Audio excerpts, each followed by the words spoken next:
evening, all. My name is Brian Frank, and I currently serve as the staff assistant for the Office of Undergraduate Research and Creative Activities, more commonly known as Eureka.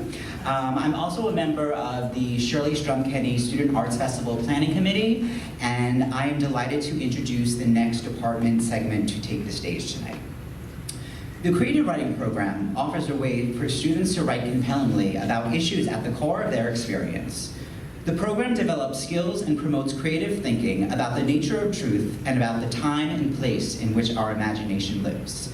Students cultivate their capacity for expression and persuasion, seeking voice and form of expression that best connects what they have to say with their audience. To introduce and showcase the highlights of the Creative Writing Program, which is available both as a major and a minor here at Stony Brook, I would like to welcome Undergraduate Program Director and Associate Professor Julie Sheehan to the podium.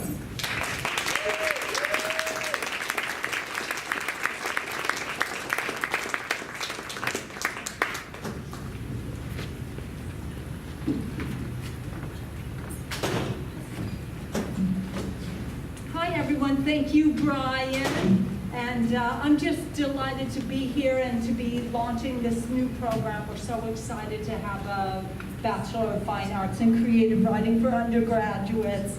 But I really want us to get to the showcase of student work. So I'll just say a couple of words about that. So writers are entering a conversation that's been going on for centuries, of course. And this conversation is about all the big things like love and death and the weather. And so when we asked our new majors to submit some work that they were interested in reading, I shouldn't have been surprised that I found a group of poems that are speaking to each other, that are in conversation with each other, and that are in conversation with this great theme, in this case, of loss. So what you're going to hear are three very different approaches to grappling with that subject of loss. And you're going to hear it in collage form. What we've done is splice these poems together, intercut them, to kind of, we hope, highlight how these poems are talking to each other. So when you're listening, you're going to be listening, of course, for each individual voice and how it makes its insights. But you'll also, I hope, be listening for how these poems are speaking to each other so that you too can join this grand conversation. So in the order in which you will hear the voices, we have Maduri Parisman, Jesse Barino, and Jolina Podolsky.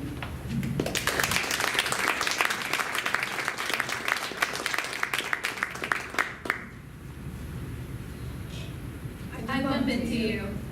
What do I say? What do I do? Falling out of love is like the harvest.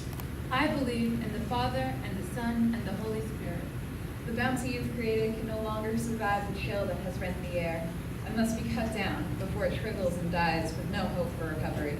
I believe that Jesus rose again on the third day, but the roots remain, buried deep within the soil, and no amount of plowing can ever truly pull them out. Your lips part, although I'd rather they not. You say I seem the same, but did you really look? I believe in Easter and pastel baskets and chocolate candies, but not those disgusting peeps you put on sale during the holiday. I believe that Jesus did not die on a cross for death to be made. With singular closeness comes the fragility of time, the ticking of it lying deep in a crocodile's belly, as it follows you like it did the captain of a long-forgotten ship on an island that can only be found in the stars. I believe that religious holidays lose their meaning on store shelves. I believe in church mass. I believe in naps during church mass. It serves as a reminder of change, the reptile's twitching tail closing in on you. And when you turn to see its great mouth gaping, you realize that your time is up. It doesn't matter. There's no room for unwanted feelings. I'm focused on spiritual healing.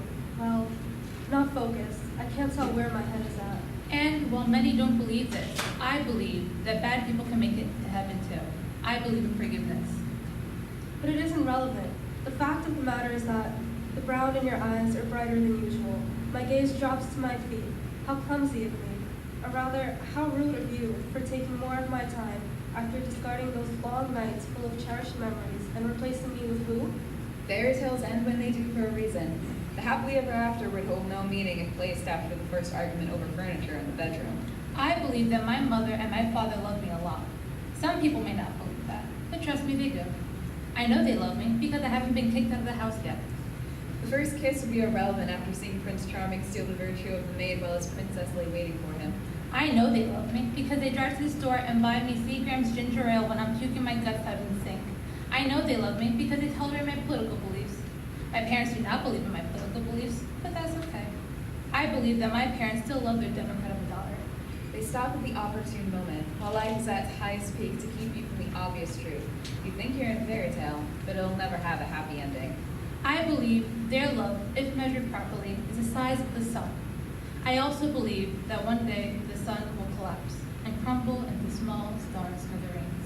My parents believe in cremation. I believe in loss. I walk away while you're mid-sentence and don't dare to turn back to you.